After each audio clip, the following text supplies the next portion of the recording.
mbégte teewaat fi di jéggalu ci minutes yi ñoo xaw a xàppati ndax xam ngeen ni xew-xew bi mooy grève u transport ñëpp la impacté donte teew nañ mais am na ñu bëri ñoo xam ni ci xëy na émission bi télé yi feneen commerce yeeg yëpp la ñuy liggéey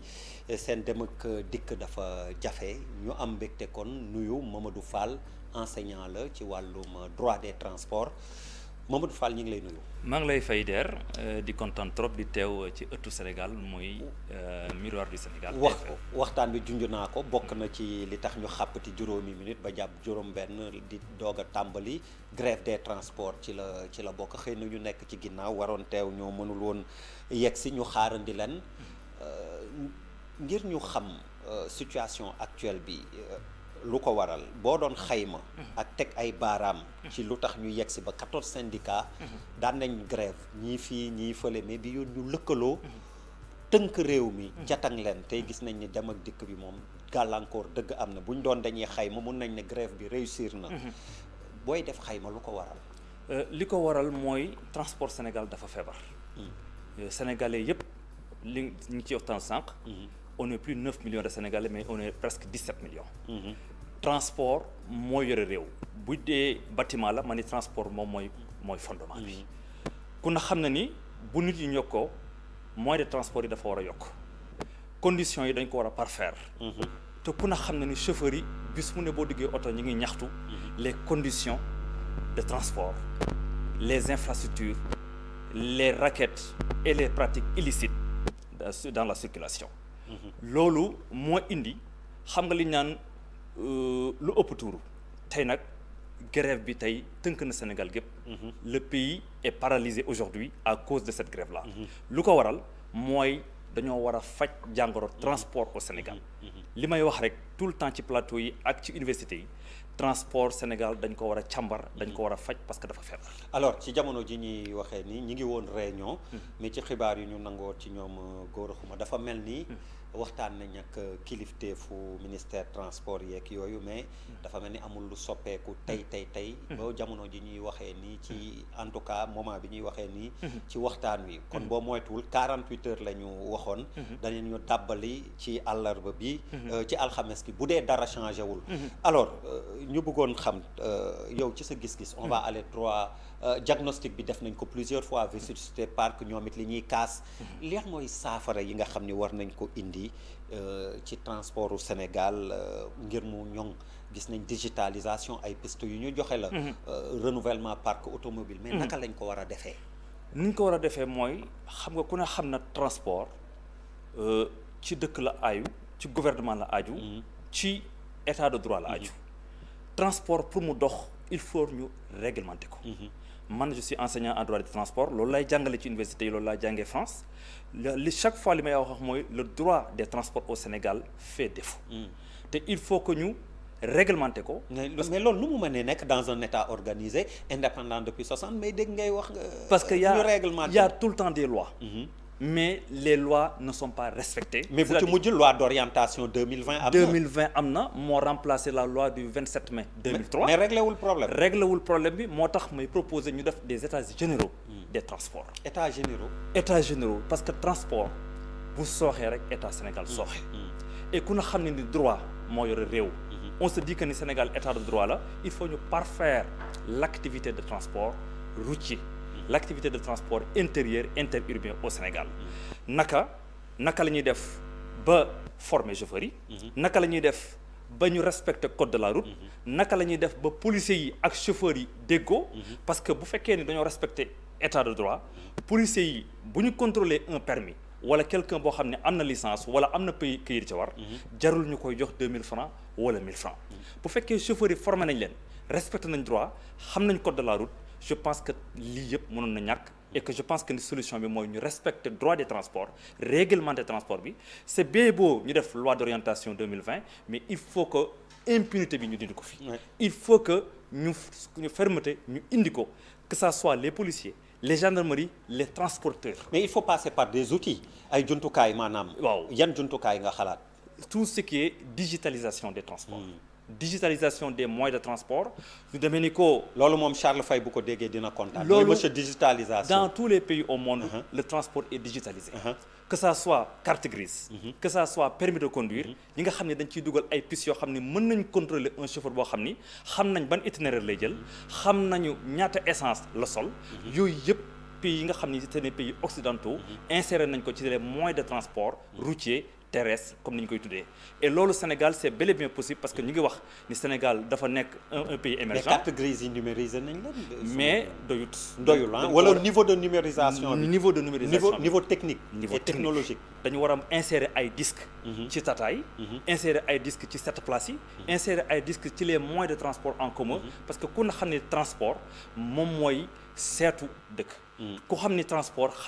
bu amul ci dëkk rek la preuve tey daanaka ñu bëri dañoo dox. étudiants yi gis naa ñoo xam ne dañoo dox jàngi gis naa commerçante yoo xam ni dañoo ubbi seen kër jaayiwuñu loolu lépp foog ñu organiser ko via le droit des transports via le code des transports parce que on a un code de la route mais c'est insuffisant et que c'est pas bien appliqué au Sénégal. yaa ngi wax ay assises di ma la wax ay jumtukaay ay outils yoo xam ni war nañ ci demee noonu ñi ngi doon wax digitalisation kon ñu gën ci xuus benn bi ci seen ay jàmbat nee nañ tracasserie policière yi ci tali bi mais est-ce que effectivement digitalisation des amendes et autres là du indi saafara ñu am ay terminal boo xam ni comme fi ñuy fayee la amende bi immédiatement ñu mën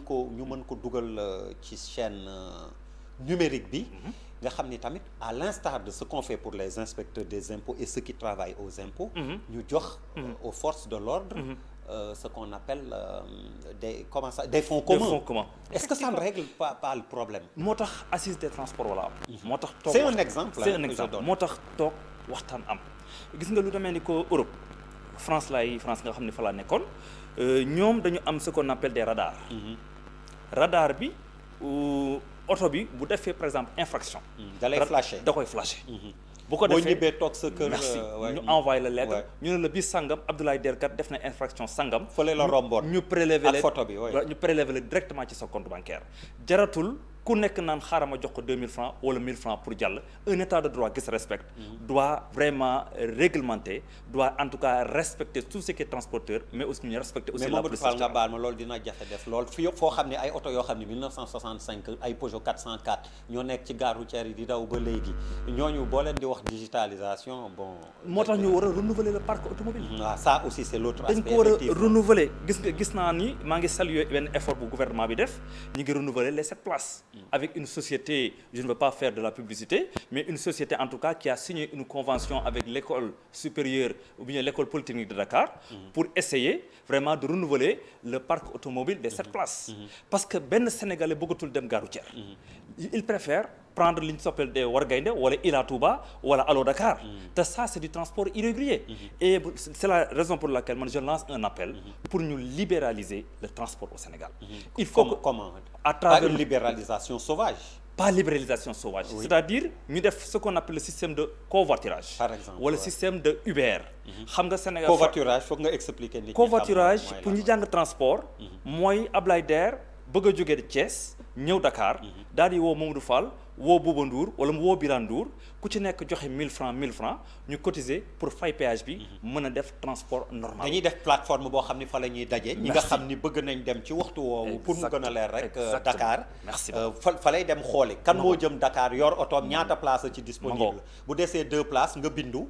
nga xam ni tamit bon je pense que niveau sécurité xam nañ kan mooy dem. kan moo bëgg a dem. ak foofu ñuy weccontee xaalis bi sax parce que du loxoog loxo ngeen di tegoo. plateforme lay doon boo xam ni Orange dina ci gis boppam. Wari dina ci gis boppam ñeneen ak ñeneen dina ci gis seen bopp. comme yaa ngi tudd sans publicité ñu tudd ñëpp benn yoon. Exactement donc jaarale ko ci ñooñu jaarale ko ci yoon état bi dina ci gis boppam.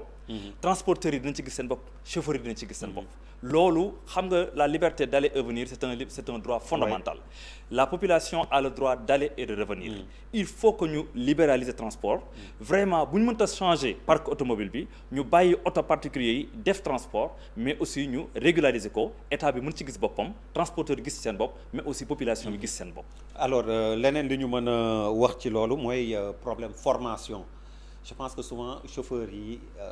ñun ñu ngi leen di massawu xam nañ ni ci ay jafe-jafe la ñuy faral di nekk ci la ñuy liggéeyee mais aussi seen niveau de formation souvent dafay poser problème ak problème yi ñuy am ak seen clients yi je pense que formation war nañ fa taxaw tuuti avec les comportements que l'on voit. Je vais citer une vidéo qui circule par exemple depuis 3 mois sur les réseaux sociaux. Chauffeur buy dawal car bu rëy teg boolu ceeb di dank ñu koy filmer eh bien muy dawal di lekk ci oto bi. C'est inadmissible. C'est inadmissible. Loolu mooy des comportements du genre. sa li ma lay wax rek mooy ñëwaat rek état de droit. Il faut être ferme. Intransigeant. Gis nga ku def lu mel noonu dañ la war a sanctionner. Loolu mooy wane ni transport du caaxaan. Gis nga ñun ñuy jàngale droit de transport ci université yi. Transport c'est un contrat entre le transporteur et les clients. Le transporteur ou bien le chauffeur a une obligation de résultat maanaam jëlee client bi point A maanaam Dakar yóbbu ko Thiès point B. waaye client bi dafa war a sain et sauf. léegi bu ko defee nag ki nga xam ne moo war a yóbbu client yi dañ ko war a former dañ ko war a jàngal mu respecter code de la route mu xam yan droit ak yan devoir la am ak yan obligation la am envers les passagers envers les clients. loolu lu am solo la moo tax man je lance un appel au gouvernement surtout Mansour Faye bi nga xam ne mooy ministre des transports ñu former tout ce qui est transporteur. former tout ce qui est chauffeur. ku respecté wul code de la route duñ la jox permis ku respecté wul code de la route duñ la jox par exemple carte grise ñu xam ni dawal oto du caaxaan boo xoolee France il faut que nga am benn âge requis pour mën a am permis Sénégal commencé nañ ko ça c'est l'autre problème c'est important qu'on retrouve au niveau des transports yenn accident yi surtout camion yu mag a mag yi jëy yu graaw yi et bu ñu gisee après que ñoo xam ne mun nañ ne xale lañ du ñu ay boroom kër responsable même si bon on peut être boroom kër et voilà mais de plus en plus ay jeunes ñoo yoroon oto yooyu on se demande est-ce que amoon nañ maturité dawal oto yoo xam ni ay 30 tonnes lañu ay ak avec les conséquences d'où l'importance de li nga wax kan la ñu war a jox permis transport xam nga pour nga am permis au Sénégal il faut nga am 25 ans waaye da ngay gis mën a xale boo xam ne 18 ans la am ñu jox ko permis loolu moo ko waral parce que respecté wuñ la réglementation respecté wuñ la loi parce que vous savez gis nga droit réew dafa war a am droit transport dañ ko war a réglementer il faut insister sur la réglementation et sur l'application de cette loi là c'est très important que ça soit le gouvernement la police la gendarmerie d'où la nécessité vraiment de s'organiser d'organiser des états généraux pour ñu insister sur ça. mais états généraux yaa ngi insister justement mais fi ñaata états généraux moo am dans combien de secteurs ci ay tiroirs la mujjee est-ce que mooy solution bi finalement. d'où l'importance d'être ferme. xam nga gis nga Sénégal li fi am dafa doy waar mooy l'impunité. da ngay gis benn Ablaye Der bu yëkkati 5000 francs wala 2000 francs jox benn policier de toute façon infraction la def. mënoon naa rey benn nit. wala benn feu bi daal di brûler. mun na la jox ma njëgu ataay nga jox ko njëgu ataay. nga baal ma côté boobu yaa ngi wax waxi droit. est-ce que tamit code pénal bi la ak yooyu waruñu ko seetaat da ngay gis koo xam ne day def accident bu rëy jéey bu rëy. nit ñu bëri ñàkk ci seen bakkan. du def 6 mois ci biir kaso yéenewuñu kenn kaso bëgguñu kenn yàgg fa mais am na accident yoo xam ne yow yaa am gën xam ni ngay wax France am na nu muy demee boo brûler feu sax ay mise en danger de la vie d'autrui wala yu demee noonu mën la ci fekk tout à fait mais fii da ngay def accident boo xam ne 10 nit dañ ciy def doo def 3 mois ci biir nga génnaat 6 mois après wala 1 an nga récupérer sa permis ñu fekkaat la ci tali bi mais du yoon est-ce qu'il ne faut pas réajuster là aussi la loi gis nga la loi reste à la loi il faut que état du Sénégal xam ni la loi est vraiment force restera à la loi il faut que ñu appliquer loi il faut qu'on soit ferme gis nga tant que defuñu ko mais loolu laa lay wax de l'application de la loi pose problème parce que bu dee loi bi loolu la prévoir wala qualification des faits homicide involontaire la et puis ñu yam foofu alors que moom bi muy dawal vraiment yéene wuñ ko kenn encore une fois ñu ñëpp ay automobilistes lañ ñi ngi massawu ñi nekk dans le cas mais parfois di nga gis ñoo xam ni c'est de par leur comportement ñoo indi affaire bi mais dara du leen ci fekk xam nga moo tax li nga wax rek la il faut que ñu restructurer wala ñu càmbaraat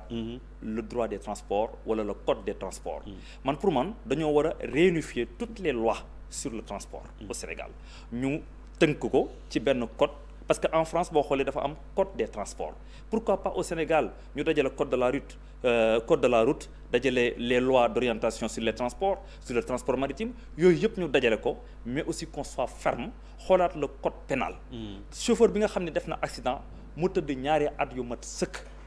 bu daal di bon fay. et encore une fois je précise waaw tout dépendra de circonstances yi mais là enquête moo ko war a déterminer mais fii dafa mel ni fourre-tout la rek accident bi am na waa ji yoroon na permis grawul ndogalu yàlla la et puis bon voilà quoi ni ñuy wax ñu dem une peine bienveillante et puis on rentre mais am na circonstances yoo xam ni ce sont des circonstances aggravantes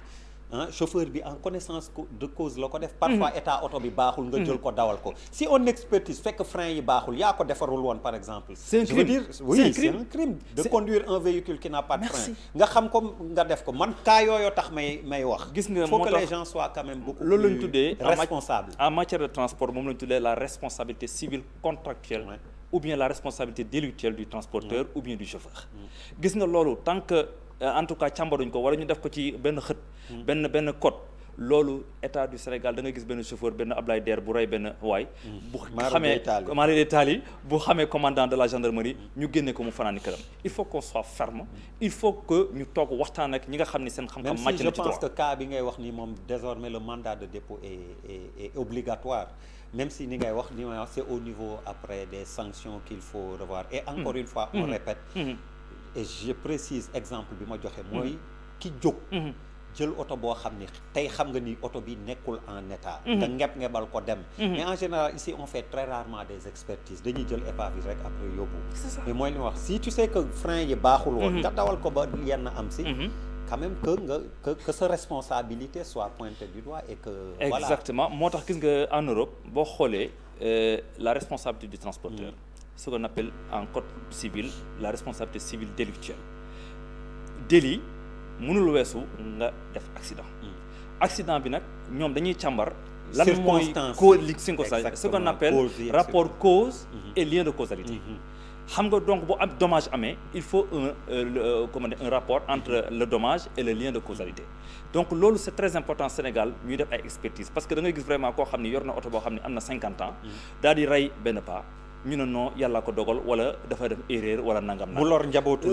jàmbur moo tax il faut que les responsabilités soient situées ñu def contre